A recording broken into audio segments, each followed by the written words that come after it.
Jain Housing and Constructions Limited presents Jain's Anushree, Navalur. Luxury homes from just 58 lakhs onwards. Book now. ஆச்சி மசாலா எந்த சமையலும் ருசி தேடும் ரகசியம் 20 ரூபாய். பிரம்ம முகூர்த்தத்தில் கண்ணை மூடிட்டு நீங்கள் வைக்க வேண்டிய விசேஷம் எல்லாத்தையும் அந்த டயத்தில் வைங்க. கிட்டத்தட்ட 60-70% தோஷம் உங்கள் கிட்டே வராது. அந்த கிரகம் கொடுக்கக்கூடிய தோஷம் ஒரு 70% உங்களை டிஸ்டர்ப் பண்ணாது. அப்போ அது ஒரு எந்தெந்த மாதிரியான முகூர்த்தங்கள்ல இந்த நல்ல காரியங்களை நம்ம செய்யும் பொழுது அது நமக்கு ஒரு வெற்றி பாதையையும் ஒரு மகிழ்ச்சிகரமான வாழ்க்கைக்கும் நம்மளை கூட்டிட்டு போகும். அந்த கடையை யார் ஆரம்பிச்சாங்களோ அந்த நபரோட அன்னைக்கு வந்து தர்ம கர்மாதிபதி யோகம் அவருக்கு நடந்துட்டு இருந்திருக்கு. அந்த வேலையில் அவர் அந்த கடையை ஆரம்பிச்சிருக்காரு. குறிப்பாக அது இப்போ எல்லா நேரத்துலையும் கடன் அடைக்கலாமா அப்படின்னா எல்லா நேரத்துலையும் அடைக்கலாம். அதுலேயும் சிறந்த நேரம் என்ன அப்படின்னா செவ்வாய்க்கிழமையை தேர்ந்தெடுத்துக்கங்க. அந்த செவ்வாய்க்கிழமையில் கடனோட கண்ட்ரோலில் நீங்கள் இருக்க மாட்டீங்க, கடன் உங்கள் கண்ட்ரோலுக்குள்ள வரும். பொதுவாகவே இப்போ என் கையில் காசு இருக்குது, நான் திருதியை வரைக்கும் அட்சய திருதியை வரைக்கும் வெயிட் பண்ணணுமான்னு தேவையில்லை. நானே செலவு பண்ணிடுவேன். அப்போ நம்மக்கிட்ட பணம் கையில் இருக்கும்போது எப்போ போய் நகை வாங்கலாம்? நகை வாங்கினா என்னோடயே இருக்கும். ட்ரெஸ்ஸில் நம்ம போடுற ட்ரெஸ்ஸில் நம்ம கர்மா ஒட்டிகிட்டு இருக்கு. நம்மளோட இன்னர் ஃபீலிங் என்ன இருக்கோ அதை இந்த ட்ரெஸ் கேரி பண்ணணும். நம்ம பயன்படுத்தக்கூடிய எல்லா பொருட்களையும் கேரி பண்ணணும். அப்போ கடையில் 4 பேர் ட்ரையல் பார்க்க தான் செய்வாங்க. அதுக்கு நம்ம நேரங்காலம் பார்க்க முடியாது. ஆனால் வாங்கிட்டு வீட்டுக்கு எடுத்துகிட்டு வரோம் பாருங்கள். இந்த நேரத்துல இந்த நாள்ல நம்ம மருந்து எடுத்துக்கிட்டோம் அப்படின்னு சொன்னா சீக்கிரம் அந்த நோய் குணமாயிடும். அப்படி ஏதாவது ஜோதிட ரீதியா இருக்கா? 100%. அப்போது இது வெறும் மருந்துக்கு மட்டும் பார்க்காம விருந்துக்கும் பார்க்கலாம். சரி, நம்ம போய் ஒரு இடத்துல சாப்பிட போகிறோம், நம்மளை விருந்து கூப்பிட்றாங்க, இந்த நாளில் இந்த கிழமையில் கூப்பிட்றாங்களா? முதல் சொன்னதில் என்ன நடக்கும்னா, ஞாயிற்றுக்கிழமை ஏற்ற முகூர்த்தமே கிடையாது, அது ஒரு ஏற்ற நாளே கிடையாது. பட் இன்னைக்கு இருக்கிற ஃபாஸ்ட் வேர்ல்டில்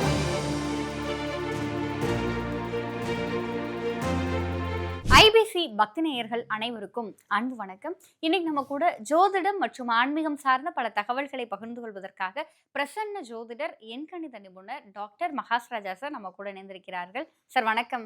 வணக்கம்மா. எப்படி இருக்கீங்க சார்? நல்லா இருக்கேன். பல்வேறுபட்ட வகுப்புகளுக்கு அப்புறம் இன்னொன்று பல வெளிநாட்டு பயணங்களுக்கு அப்புறம் ரொம்ப நாள் கழிச்சு நீங்கள் ஐபிசி பக்திக்கு வந்திருக்கீங்க. எப்படி போச்சு உங்களுடைய பயணங்கள் எல்லாம்? வழக்கம் போல் ரொம்ப இனிதாகவே இருந்தது. வெளிநாடுகளுக்கு நம்ம இங்கேருந்து ஒரு ஒரு பெரிய ஒரு முயற்சிக்கு அப்புறம் தான் அங்கே போகிறோம். ஏன்னா அங்கே இருக்கிற மக்களை சந்திக்கணும். நிறைய பேருக்கு வரக்கூடிய வாய்ப்புகள் இருக்குது. நிறைய பேர் அங்கேயே இருக்கிற சூழ்நிலை தான் நிறைய பேருக்கு இருக்குது. இதுதான் உண்மை, வெளிநாட்டு வாழ்க்கைங்கிறது.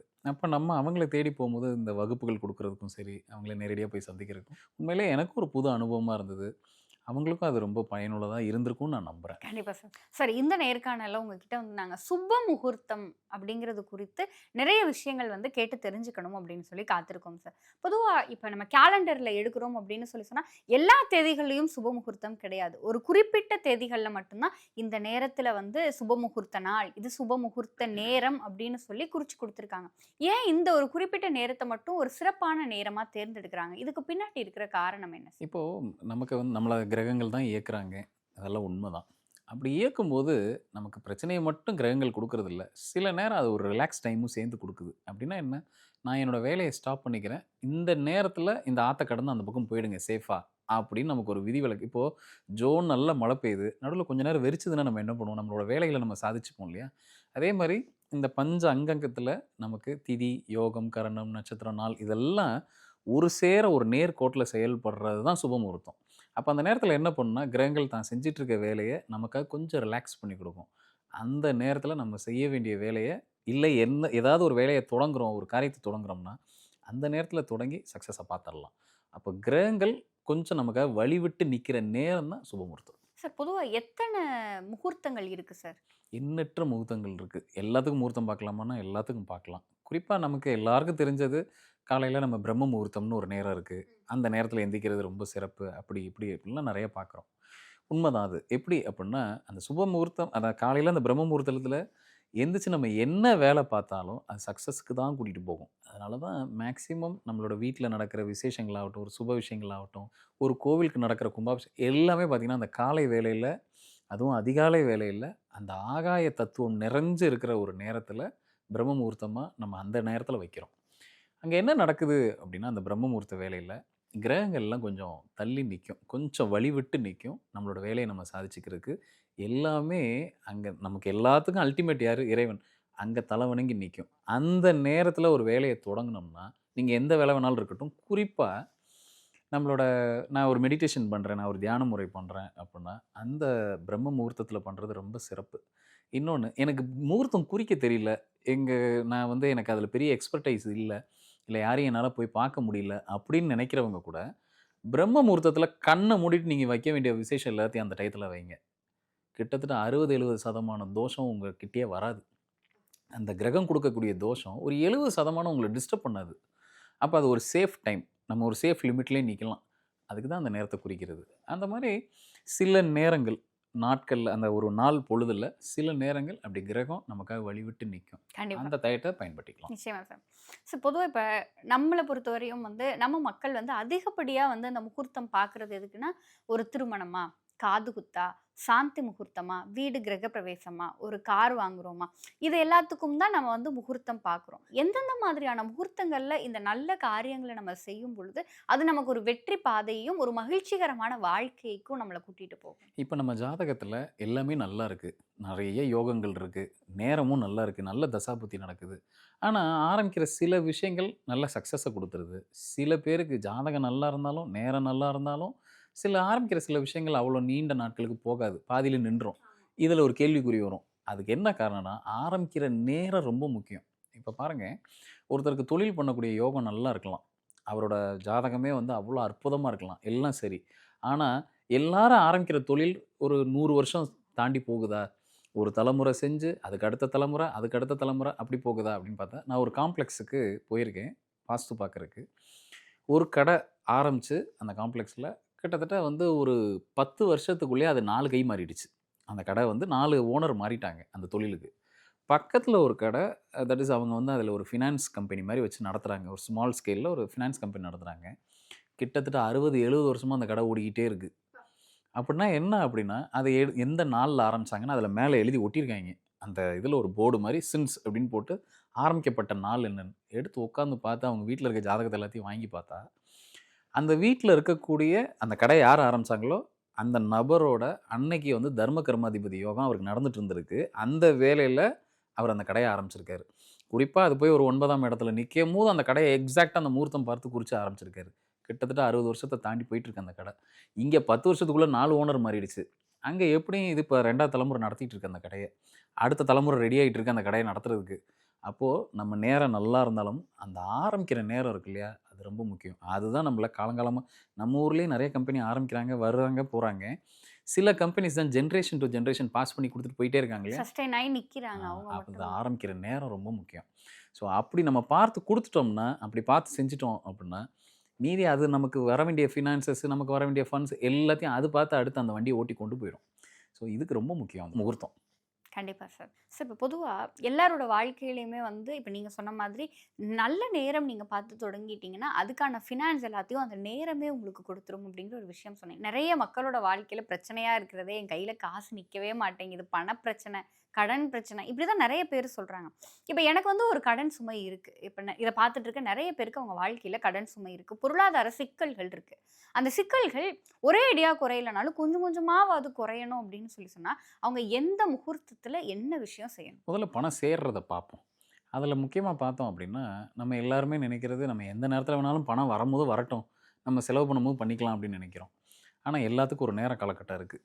குறிப்பாக நீங்கள் எப்போனாலும் உங்களுக்கு பணம் உங்களுக்கு உள்ள சிஸ்டம்குள்ளே வரட்டும். ஆனால் இந்த சனிக்கிழமையில் எல்லா சனிக்கிழமையிலையும் நீங்கள் எங்கெல்லாம் சேவிங்ஸ் பண்ணணும்னு நினைக்கிறீங்களோ அது எல்லாத்தையும் சனிக்கிழமை செய்ய பழகிக்குங்க. ஒரு புது சேவிங்ஸ், ஒரு புது இன்வெஸ்ட்மெண்ட், இல்லை ஒரு நீண்ட நெடிய ஒரு இன்வெஸ்ட்மெண்ட்டுக்காக நீங்கள் சில விஷயம்லாம் செய்கிறீங்க, ஒரு இடத்துல போடுறீங்க, எல்லாத்தையும் ஒரு பணத்தை அதுக்குன்னு எடுத்து வச்சுக்கோங்க. அந்த மாதிரி சனிக்கிழமையை தேர்ந்தெடுத்து சில அதுலேயுமே பார்த்தீங்க அப்படின்னா சதுர்த்தி திதின்னு வரும். சனிக்கிழமையில் வர சதுர்த்தி திதி. அந்த திதியை தேர்ந்தெடுத்து பணத்தை சேமிச்சுக்கிட்டே வாங்க. உங்கள் பணம் பெருகிக்கிட்டே போகும். முதல்ல வர பணத்தை ரீட்டைன் பண்ண தெரிஞ்சாதான் நாளைக்கு ஃப்யூச்சருக்கு நம்மளால் சேவ் பண்ண முடியும். ரைட். அடுத்து வர பணத்தோட எக்ஸ்பென்ஸை குறைக்கணும். அப்படின்னா என்ன, நமக்கு ஒரு கடன் வாங்கி வச்சுருக்கலாம், அந்த கடனை முதல்ல அடைக்கணும். இப்போது எல்லா நேரத்துலையும் கடன் அடைக்கலாமா அப்படின்னா எல்லா நேரத்துலையும் அடைக்கலாம். அதுலேயும் சிறந்த நேரம் என்ன அப்படின்னா செவ்வாய்க்கிழமையை தேர்ந்தெடுத்துக்கங்க. அந்த செவ்வாய்க்கிழமையில் குளிகை நேரத்தை தேர்ந்தெடுத்துக்குங்க. இது ஒரு காமன் ரூலாவே வச்சுக்கலாம். இது எல்லாரும் பயன்படுத்தலாம். இதுக்கு வந்து என்னோட ஜாதகம் இப்படி இருக்கணும், அப்படி இருக்கணும் அதெல்லாம் ஒண்ணுமே இல்ல. செவ்வாய்க்கிழமையில வர குளிகை நேரத்தில தாராளமா கடன் அடைக்கலாம். சார் எனக்கு அன்னைக்கு கடன் அடைக்கிறதுக்கான சூழ்நிலை இல்லைன்னா, அந்த கடனுக்கு உண்டான காசை எடுத்தாவது அட்லீஸ்ட் ஒரு பாக்ஸ்ல போட்டு வச்சுருங்க. ஒரு கவர்ல போட்டு வச்சுருங்க.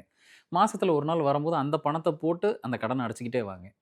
ஒரு 1 வருஷத்துக்குள்ள நீங்க எத்தன கோடி கடன் வச்சிருந்தாலும் சரி, அது உங்க கண்ட்ரோலுக்கு வந்துரும். கடனோட கண்ட்ரோல்ல நீங்க இருக்க மாட்டீங்க. கடன் உங்க கண்ட்ரோலுக்குள்ள இருக்கும். ஸோ செவ்வாய்க்கிழமையை இப்படி பயன்படுத்திக்கலாம். அதுலயும் செவ்வாய்க்கிழமையும், நவமி திதியும் சேர்ந்து வந்துருச்சுன்னா, அது பெர்ஃபெக்ட் நாள். உங்க கடன அடைக்கிறதுக்கான ஒரு சிறந்த திதி இதுதான். ஸோ இப்படி பயன்படுத்திக்கிட்டே உங்க பிரச்சனையும் சால்வ் பண்ணிக்கங்க கடன் அடைக்கிறதுக்கு.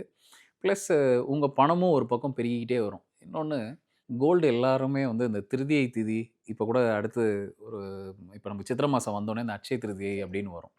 அது உண்மைதான். அன்னைக்கு கோல்டு வாங்கினா வந்து மல்டிப்ளை ஆகுங்கிறது உண்மைதான். ஆனால் 8 வருஷத்துக்கு ஒரு முறை வர்றது தான் ஒரு பர்ஃபெக்டான அட்சய திருதியை. நம்ம வருஷம் வருஷம் வாங்குற ஒரு வழக்கத்தை வச்சுட்டோம். சரி, பொதுவாகவே இப்போ என் கையில் காசு இருக்குது, நான் திருதியை வரைக்கும் அட்சய திருதியை வரைக்கும் வெயிட் பண்ணணுமான்னு தேவையில்லை. நானே செலவு பண்ணிடுவேன். அப்போ நம்மக்கிட்ட பணம் கையில் இருக்கும்போது எப்போ போய் நகை வாங்கலாம்? நகை வாங்கினா என்னோடயே இருக்கும் அப்படின்னா, ஒரு வியாழக்கிழமையில போய் நகை வாங்குறது சிறப்பு. எதுவும் குறிப்பிட்ட நேரம் இருக்கா சார்? வியாழக்கிழமைகள்ல இந்த நேரம் அந்த நேரம்? வியாழக்கிழமையில தாராளமாக குரு உரையில போய் வாங்கிக்கலாம். அந்த நகை உங்களை விட்டு போகவே போகாது. அதே மாதிரி ஒரு நகையை கொடுத்து நான் ஏதோ ஒரு இடம் வாங்குறேன், இல்லை வேற விதமாக அதை என்னோட எக்ஸ்பென்ஸ்க்காக நான் எடுத்துக்கிறேன்னா, வியாழக்கிழமையே நகையை விற்கிறதுக்கு பாருங்கள். மற்ற கிழமைகளை விட வியாழக்கிழமையில நகையை வாங்கவும் செய்யலாம், நகையை விற்கவும் செய்யலாம். அதுக்கு அடுத்த கிழமைன்னு பார்த்தா வெள்ளிக்கிழமை. ஒன்று வியாழன், அதை விட்டோம்னா வெள்ளிக்கிழமை. இந்த 2 கிழமையில நம்ம நகை வாங்குறத வச்சுக்கலாம். விற்கிறதா இருந்தால் மட்டும் வியாழக்கிழமையை யூஸ் பண்ணிக்கலாம். ஸோ இது என்ன பண்ணும், நகையை பெருகிக்கிட்டே போகும். சரி, இது ஒரு பக்கம். நகையை வாங்கி வீட்டில் வச்சிடுறோம். முத நம்ம போட்டு பார்க்குறோம் இல்லையா, அதை சனிக்கிழமை வச்சுக்கோங்க. அப்படி முத நம்ம உடம்புல அணிஞ்சு பார்க்குறோம் இல்லையா, ஒரு மோதிரம் வாங்கிட்டு வரோம், ஒரு செயின் வாங்கிட்டு வரோம் அப்படின்னா, அதை ஃபஸ்ட்டு டைம் நம்ம போட்டு பார்க்க நமக்குன்னு ஆன பொருளை நம்ம முறை அணிவிச்சு பார்க்குறதுங்கிறத சனிக்கிழமை வச்சுக்கோங்க. கடையிலேயே போட்டு பார்ப்போம்ல, சரியா இருக்கா இங்கே அப்படிங்கிறது. பாருங்க, நம்ம அப்படி பார்த்தா ட்ரெஸ் எடுக்கிறதுக்கு இன்னைக்கு டெக்ஸ்டைல் கார்மெண்ட்ஸுக்கு போகிறோம். 4 பேர் அதை ட்ரையல் பார்க்குறாங்க, நம்மளும் சேர்ந்து அதை ட்ரையல் பார்க்குறோம். பில்லிங் பண்ணதுக்கப்புறம் தான் அது நமக்கான பொருள். பில் பண்ணுற வரைக்கும் அதை ட்ரையல்னு சொல்லிட்டு நம்ம நிறைய போட்டு பார்க்குறோம். இப்போ பாருங்கள், ட்ரெஸ்ஸில் நம்ம போடுற ட்ரெஸ்ஸில் நம்ம கர்மா ஒட்டிகிட்ருக்கு. நம்மளோட இன்னர் ஃபீலிங் என்ன இருக்கோ அதை இந்த ட்ரெஸ் கேரி பண்ணும். நம்ம பயன்படுத்தக்கூடிய எல்லா பொருட்கள்லையும் கேரி பண்ணும். அப்போ கடையில் 4 பேர் ட்ரையல் பார்க்க தான் செய்வாங்க. அதுக்கு நம்ம நேரங்காலம் பார்க்க முடியாது. ஆனால் வாங்கிட்டு வீட்டுக்கு எடுத்துகிட்டு வரோம் பாருங்கள், அதை என்றைக்கு நம்ம பர்ச்சேஸ் பண்ணுறோமோ, காசை கொடுத்து வாங்கிட்டோம்னா அது நமக்கான பொருள். அதுக்கப்புறம் எப்போ போட போகிறோம் அப்படிங்கிறது தான் கணக்கு. அப்போ அதை ஒரு ட்ரெஸ்ஸு வாங்கினாலும் சரி, ஒரு நகை வாங்கினாலும் சரி, அது சனிக்கிழமை வச்சுக்கோங்க. ஃபஸ்ட்டு டைம் போட்டு பார்க்குறது. இது என்ன பண்ணும் அப்படின்னா, உங்களை நீங்கள் என்ன வேல்யூக்கு வாங்கியிருக்கீங்களோ இதை விட ஹையர் வேல்யூக்கு நெக்ஸ்ட் டைம் உங்களை வாங்க வைக்கும். சம்பாரித்து வாங்க வைக்கும். எங்கேருந்தோ பணம் மேலேருந்து வரணும்னு இல்லை, உங்களை நல்ல விதத்தில் சம்பாதிக்க வச்சு திருப்பி அந்த பணம் மல்டிப்ளை ஆகி உங்களை பல மடங்கு திருப்பி அதை சேர்க்க வைக்கும். அதே பொருள் நகையை தடவை சனிக்கிழமை போட்டு பார்த்தீங்கன்னா திருப்பி இன்னும் ஒரு 4 நகை வாங்க வைக்கும். ஒரு நல்ல ட்ரெஸ்ஸை அன்றைக்கி சனிக்கிழமை போட்டு பார்த்தீங்கன்னா இதை விட இன்னும் கொஞ்சம் ஒரு பெட்டரான ஒரு லைஃப் ஸ்டைலுக்கு உங்களை கூட்டிகிட்டு போகும். அதுக்கு தான் அந்த சனிக்கிழமை. கண்டிப்பாக சார். ரொம்ப அழகாக வந்து கடன் சுமை குறையிறதுக்கும் செல்வ வளம் நமக்கு பெருகிறதுக்கும் என்ன விஷயம் செய்யணுங்கிறத சொல்லிட்டீங்க. இப்போ மக்கள் வந்து நிறைய பேர் வந்து உடல் சார்ந்த பிரச்சனைகளோடும் மனம் சார்ந்த பிரச்சனைகளோடும் இருக்காங்க. ஹாஸ்பிட்டல் போகிறோம் அப்படின்னு சொன்னாலோ, இல்லை வெளியில் ஏதாவது சித்தா இந்த மாதிரியான முறைகளில் பார்க்குறோம்னாலும் மருந்து எடுத்துக்கோங்கன்னு சொல்லுவாங்க. அப்போ இந்த நேரத்தில் இந்த நாளில் நம்ம மருந்து எடுத்துக்கிட்டோம் அப்படின்னு சொன்னால் சீக்கிரம் அந்த நோய் குணமாயிடும். அப்படி ஏதாவது ஜோதிட ரீதியாக இருக்கா? 100% உண்மை. எப்படின்னா, ஜோசியம் யார்கிட்ட ரொம்ப இருந்திருக்கு, யார் ப்ராக்டிஸ் பண்ணிட்டு இருந்திருக்காங்க இதுக்கு முன்னாடி அப்படின்னா, ஒரு வைத்தியர்கிட்ட தான் ஜோசியமும் கூட இருந்திருக்கு. அவர் தான் அதை நல்லா இத்தனை காலகட்டமாக, ஏன்னா இதுக்கு எந்த ஸ்கிரிப்ட் இல்லாமல் நம்மளோட பாரம்பரிய முறை இவ்வளோ தூரம் கடந்து வந்திருக்குன்னா காரணம் வைத்தியர்கள் தான்.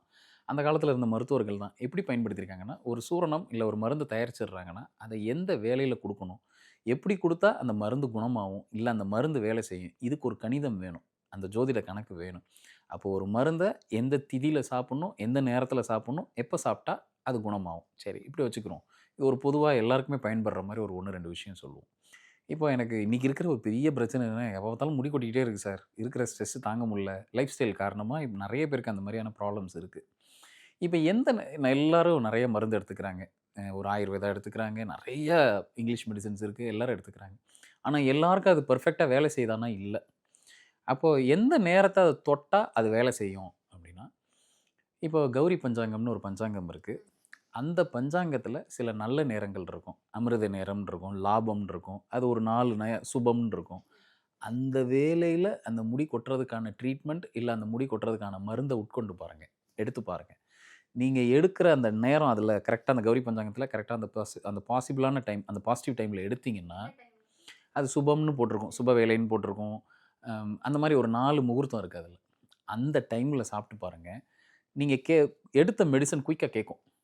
இவ்வளோ நாள் எனக்கு கேட்கலன்னா குறிப்பாக முடி கொட்டுறதுக்கு இதில் எடுத்து பாருங்கள், குயிக்காக கேட்கும். நான் ட்ரை பண்ணி பார்த்துட்டு உங்களுக்கு ரிசல்ட் சொல்றேன். நிச்சயமாக ரிசல்ட் சொல்லுங்க. கண்டிப்பா 100% வேலை செய்யும். இப்போ முடி கொட்டுறதுக்காக சொல்லிட்டீங்க. இன்னும் வேற எந்த இதுக்காக வந்து நம்ம அந்த நேரம் பார்த்து செய்யறது சிறப்பா இருக்கும்? உடம்புல வர எல்லா நோய்க்குமே அந்த நேரம் பார்த்து மருந்து எடுத்தோம்னா நம்ம சேஃபாக வாழ்ந்துக்கலாம். இல்லை அந்த நோயை எவ்வளோ சீக்கிரம் நம்ம உடம்புலேருந்து வெளியேற்ற முடியுமோ அவ்வளோ சீக்கிரம் அதை வெளியேற்றிடலாம். இங்கே பாருங்கள், இந்த மாதிரி இன்னும் ஒரு எக்ஸாம்பிள் கூட சொல்லலாம். இப்போ எனக்கு வந்து ஸ்கின்ல ஏதோ ஒரு ப்ராப்ளம் இருக்குது அப்படின்னா, சில பேர் அது ஸ்கின் ப்ராப்ளம் தானே அப்படின்ட்டு அவங்க பாட்டு மருந்து எடுத்துக்கிட்டே இருப்பாங்க, வருஷக்கணக்கில் எடுத்துக்கிட்டு இருப்பாங்க. அந்த நோய் குணமாகாது. அது பாட்டு அது அவங்களோடையே ட்ராவல் ஆகும். அப்போ அதுக்கு என்ன பண்ணலாம் அப்படின்னா, இது எல்லாருமே ட்ரை பண்ணி பார்க்கலாம். கரி நாள்னு ஒரு நாள் வரும். நீங்கள் கேலண்டரில் பார்த்தீங்கன்னா நம்மளோட தமிழ் பஞ்சாங்கத்தில் கரி நாள் அப்படின்னு ஒரு நாள் வரும். அந்த நாளை தேர்ந்தெடுத்து ஸ்கின் ப்ராப்ளத்துக்கு மெடிசன் அப்ளை பண்ணி பாருங்கள், ரொம்ப குயிக்காக கேட்கும். அப்படின்னா என்னென்னா, கரினா யானை. சூரியன் ஒரு யானையோட வாகனத்தில் வந்தால் எப்படி இருக்கும் அன்னைக்கு பூமிக்குள்ளே, அதுதான் அந்த கரிநாளுங்கிறது. அப்படி ஒரு யானை வாகனத்தில் அவர் படையோடு அப்படி உள்ளே வந்தாருன்னா எப்படி இருக்கும், அதுதான் கரிநாள். அன்னைக்கு நிறைய மாற்றங்கள், அந்த சூரிய கதிர்வீச்சில் சில மாற்றங்கள் இருக்கும். அது உங்கள் ஸ்கின் க்யூர் பண்ணுறதுக்கான ஒரு நாளாக எடுத்துக்கலாம். ஸோ அந்த நாளை பயன்படுத்தி நீங்கள் ஸ்கின் டிசீஸ்க்கு மருந்து எடுத்துக்கிட்டிங்கன்னா, எனக்கு வருஷக்கணக்கில் நான் மருந்து போட்டுக்கிட்டே இருக்கேன்னா இந்த ஒரு நாளில் எடுத்து பாருங்கள், குயிக்காக கேட்கும். ஸோ இத்தனை நாளாக நான் கேலண்டர் பார்த்துருக்கேன். கரி நாள்னு வந்துச்சுன்னா ஐயோ இந்த நாளில் எதுவும் செய்யக்கூடாது அப்படிதான் என்னோட எண்ண ஓட்டம் இருந்திருக்கு. இப்போ நீங்கள் சொன்னதுக்கப்புறம் தான் இந்த நாளோட சிறப்பு என்ன அப்படிங்கிற ஒரு விஷயத்தையே எங்களால் உணர்ந்துக்க முடியும். எப்பயுமே ஒரு காயினுக்கு 2 பக்கம் உண்டு. எப்படி நமக்கு ஒரு காயினுக்கு 2 பக்கம் உண்டு, அந்த மாதிரி ஒரு நாளுக்கு சரி ஒரு பாசிட்டிவ் இருக்கும், ஒரு நெகட்டிவ் இருக்கும். நம்ம சுப முகூர்த்தத்தை வேணால் அன்றைக்கி தவிர்த்திடலாம், ஒரு கல்யாணம் வைக்கிறது இந்த மாதிரி வேணால் தவிர்த்திடலாம். ஆனால் இந்த மாதிரி மெடிசன் எடுக்கிறதுக்கு அந்த கரி நாளை யூஸ் பண்ணிக்கலாம். ஸோ இதெல்லாம் வந்து என்னென்னா, எப்பயுமே நம்ம ஒரு பக்கம் பார்த்துட்டு விட்டுடுறோம், அந்த நாளை விளக்கிடுறோம். அதில் இருக்கிற சில நல்ல விஷயமும் இருக்கும். ஸோ இதை ட்ரை பண்ணி பாருங்கள். அப்போது இது வெறும் மருந்துக்கு மட்டும் பார்க்காம விருந்துக்கும் பார்க்கலாம். ஓ, விருந்துக்குமே சுப முகூர்த்த நேரம் இருக்கு? எல்லா நேரத்துலையும் எல்லாரையும் வீட்டுக்கு கூப்பிட்டு நம்ம வந்து அவங்களுக்கு ஒரு விருந்து வச்சிட முடியாது. எப்படின்னா, எல்லா நேரமும் தானே நம்ம கூப்பிட்டுட்டு இருக்கோம். தமிழர்கள் வந்து வந்தவங்கள வாங்கன்னு சொல்லி எல்லா நேரமும் நம்ம சாப்பாடு போட்டுட்டே தானே. அது நம்மளோட மரபில் இருக்குது. நம்மளோட தமிழர் பண்பாட்டில் வர்றவங்களுக்கு சாப்பாடு போடணும், விருந்தோம்பல் பண்ணணுங்கிறதெல்லாம் இருக்குது. அதெல்லாம் உண்மைதான். ஆனால் இன்றைக்கி நிறைய உறவு விட்டு போயிடுச்சே, நிறைய உறவுகிட்ட நம்ம பேசுறது இல்லையே, நிறைய விரோதம் பாராட்ட ஆரம்பிச்சிட்டோமே. காரணம் என்னென்னா, இதையும் கொஞ்சம் பார்க்கணும். எப்படி பார்க்கலாம் அப்படின்னா, இது எப்போ உண்மையிலே பார்க்கணும் அப்படின்னா, முதல் தடவை வீட்டுக்கு வராங்க இல்லையா, ஃபஸ்ட்டு டைம் அவங்க வந்து நம்ம வீட்டுக்கு வந்து சாப்பிட வராங்க அப்படின்னா 3 கிழமையில் ஒதுக்கிடலாம். அதில் செவ்வாய்க்கிழமை, இன்னொன்று வியாழக்கிழமை, இன்னொன்று ஞாயிற்றுக்கிழமை. இந்த நாட்களில் முதல் முறை விருந்து வைக்கிறதுக்கு கூப்பிடாமல் இருக்கிறது நல்லது. அவங்க ஏற்கனவே ரெகுலராக வந்துட்டு போகிறாங்கன்னா எப்போனாலும் நம்ம கூப்பிட்டு விருந்து வைக்கலாம். அதை நம்ம அதுக்கு கணக்கு பார்க்க வேண்டிய அவசியம் இல்லை. சரி, நம்ம போய் ஒரு இடத்துல சாப்பிட போகிறோம், நம்மளை விருந்து கூப்பிட்றாங்க, இந்த நாளில் இந்த கிழமையில் கூப்பிட்றாங்கன்னா, முதல் சொன்னதில் என்ன நடக்கும்னா, நம்ம புண்ணியத்தை அவங்க வாங்கிட்டு போயிடுவாங்க. ஒரு 50% புண்ணியத்தை அவங்க வாங்கிட்டு போயிடுவாங்க. நம்ம இவ்வளோ நாள் செவ்வாய், வியாழன், ஞாயிற்றுக்கிழமை கூப்பிட்டு முதல் முறை சாப்பாடு நம்ம வீட்டில் நம்ம அவங்களுக்கு விருந்து வைக்கிறோம் அப்படின்னா, நம்ம கிட்ட இருக்கிற நம்ம இவ்வளோ நாள் சேர்த்து வச்சுருப்போம் இல்லையா ஒரு புண்ணியம், அதில் 50% அங்கே போயிடும். இப்போ நம்ம அவங்க வீட்டில் போய் நம்மளை விருந்து கூப்பிட்ருக்காங்க, நம்ம போய் சாப்பிட போனோம்னா அவங்களோட புண்ணியத்தை ஒரு 50% நம்ம வாங்கிட்டு வந்துடுவோம். இப்படி எக்ஸ்சேஞ்ச் நடந்துடும். அதனால் கூடுமான வரைக்கும் இல்லை முழுமையாக தவிர்த்துடுறது, இந்த 3 கிழமையில் விருந்து கூப்பிட்றத தவிர்த்துடுறது நல்லது. ஆனால் ஏற்கனவே அவங்க நல்ல அறிமுகம் இருக்குது, பல தடவை வந்துட்டு போயிருக்காங்க அப்படின்னா இதெல்லாம் கணக்கு பார்க்கணுன்னு அவசியம் இல்லை. இது என்ன செய்யும், இப்படி பண்ணிட்டா என்ன பண்ணணும், புண்ணியத்தை தூக்கிட்டு போயிடும் ஒரு பக்கம், அந்த உறவுக்குள்ளே நிச்சயமாக ஒரு விரோதத்தை ஏற்படுத்தி விட்டுரும். திருப்பி அந்த உறவை நம்ம திரும்பி பார்க்க முடியாத அளவுக்கு ஒரு விரோதத்தை ஏற்படுத்தி விட்டுரும். ஸோ இந்த நாட்களை தவிர்த்துறது நல்லது. இப்போ கல்யாணத்தில் பாருங்கள், கல்யாணம் முடிஞ்சதுக்கப்புறம் பாருங்கள், மறுவீடுன்னு நம்ம இதிலெல்லாம் ஒரு வழக்கம் இருக்குது. அப்படின்னா என்னென்னா, விருந்து கூப்பிடுவாங்க. பொண்ணு வீட்டில் வந்து ஏற்கனவே கல்யாணம் முடிஞ்ச உடனே விருந்து கூப்பிடுவாங்க. மாப்பிள்ளை வீட்டார் எல்லாரையும் கூப்பிடுவாங்க. அந்த நேரம் பார்த்து தான் போகணும். நீங்கள் இப்போ நான் சொன்ன நாட்களில் போய் நீங்கள் விருந்து முத எடுத்திருந்தீங்கன்னா என்ன நடக்கும்னா, கடைசி வரைக்கும் அந்த 2 உறவும் அடிச்சுட்டு தான் நிற்குமே தவிர, அதை திருப்பி சேர்த்து வைக்கிறதுங்கிறது ஒரு பெரிய வேலையாக இருக்கும். ஸோ இந்த நாட்களை தவிர்த்துட்டு மற்ற நாளில் போகிறது சிறப்பு. ஆனால் இப்போ நிறைய பேர் வந்து நம்மளோட கலாச்சாரம் அப்படிங்கிறதே வந்து இண்டஸ்ட்ரியலைஸ்டு ஆனதுனால சண்டே ஒரு நாள் லீவ் இருக்கு அப்படின்னு சொல்லி நிறைய பேர் வந்து ஞாயிற்றுக்கிழமைகள்ல தான் கூப்பிடுறாங்க. தவிர்க்கவே முடியல. எனக்கு அப்பதாங்க இருக்கு. நான் ஞாயிற்றுக்கிழமையில விருந்து போடுறேன். என்ன பண்றதுன்னு கேட்பாங்கல்ல. அவங்களுக்கு நீங்க சொல்ற விஷயம்னா என்ன? இப்போ நான் சொன்னது தான் நடக்கும். இப்போ அது என்னன்னா, இதுக்கு ஏதாவது ஆல்டர்னேட் இருக்கான்னா, ஆல்டர்னேட்னு ஒண்ணு கிடையாது. நம்மள சமாதானப்படுத்திக்கிறதுக்காக நான் அந்த பரிகாரம் செஞ்சுக்கலாம், நான் இத பண்ணிக்கலான்னு. எல்லா நோய்க்கும் எப்படி மருந்து இல்லையோ, அந்த மாரி சில விஷயம் தவிர்க்கப்படணும்னா தவிர்க்கப்பட்டு தான் ஆகணும். இன்னும் ஒரு படி மேல போணும்னா, இன்னைக்கு இந்த திருமணங்களே பார்த்தீங்கன்னா, மேக்ஸிமம் சண்டேஸ்ல வைக்கிறாங்க. ஆனா, நீங்க எல்லா மூல நூல்ல எடுத்து பாருங்க. சுப முகூர்த்தத்துக்கு, குறிப்பா கல்யாணத்துக்கு ஞாயிற்றுக்கிழமை ஏற்ற முகூர்த்தமே கிடையாது. அது ஒரு ஏற்ற நாளே கிடையாது. பட் இன்னைக்கு இருக்கிற ஃபாஸ்ட் வேர்ல்டுல எல்லாருக்கும் லீவ் கிடைக்கல. எல்லாரும் வேலை பார்க்குறோம். கணவன், மனைவி எல்லாரும் வேலை பார்க்குறாங்க. அப்ப எல்லாரும் சொந்த பந்தங்கள்லாம் வந்துட்டு போகணுங்கிறக்காக, ஒரு ஞாயிற்றுக்கிழமைய தேர்ந்தெடுத்து கல்யாணம் வைக்கிறோம். ஏன் டைவர்ஸ் நெறையா நடக்குதுங்கிறதுக்கு இதுவும் ஒரு காரணம். அப்போ இதெல்லாம் தவிர்த்துறது நல்லது. சரி, இப்ப வந்து நீங்க சொல்லிட்டீங்க. இது வந்து நிறைய பிரச்சனைகளுக்கு ஞாயிற்றுக்கிழமையில திருமணம் வழிவகுக்கும்னு. இப்ப நீங்க சொல்றதுக்கு அப்புறம் எனக்கு தெரியுது. ஆனா இதுக்கு முன்னாடி எனக்கு தெரியல. நாங்க வந்து திருமணத்த வந்து ஞாயிற்றுக்கிழமை செஞ்சாச்சு. இப்ப அவங்களுக்கு வந்து குடும்ப ஒற்றுமை இருக்கணும். வீட்ல எந்த பிரச்சனையும் இல்லாம அந்த குடும்பம் நல்லபடியா சுமூகமா போணும். அவங்க என்ன மாரியான பரிகாரம் பண்றதன் மூலமா இந்த ஒரு விஷயத்த தவிர்த்துக்கலாம்? ஏன்னா பிரச்சனை இருக்கிற இடத்துல தீர்வும் இருக்கு. நிச்சயமா இருக்கும். இருக்கணும். இப்ப பாருங்க, நம்ம இதிலேயே பார்த்தீங்கன்னா, வழக்கத்திலேயே பார்த்தீங்க அப்படின்னா, கல்யாணம் நடந்துரும். ஒருவேளை அந்த முகூர்த்தத்தில ஏதாவது மிஸ் ஆகி நடந்திருந்தாலோ, ஏதாவது நம்ம சொன்ன டயத்த விட்டு தாலி கட்டியிருந்தாலோ, இந்த மாரி ஏதாவது இந்த மறைகள தீர்க்கிறதுக்காக எடுத்து ஆடி வரும் வேலவா திரிசூலத்தோட தாய் வருமா கூடவா ஆறெழுத்து மந்திரத்தை பாடவா உன் சந்நிதியை தேரெழுத்து சேரவா அழகே முருகா அருணை தருவாய். Jain Housing and Constructions Limited presents Jain's Anushree, Navalur. Luxury homes from just 58 lakhs onwards. Book now. ஆச்சி மசாலா. எந்த சமையலும் ருசி தேடும் ரகசியம் 20 ரூபாய்.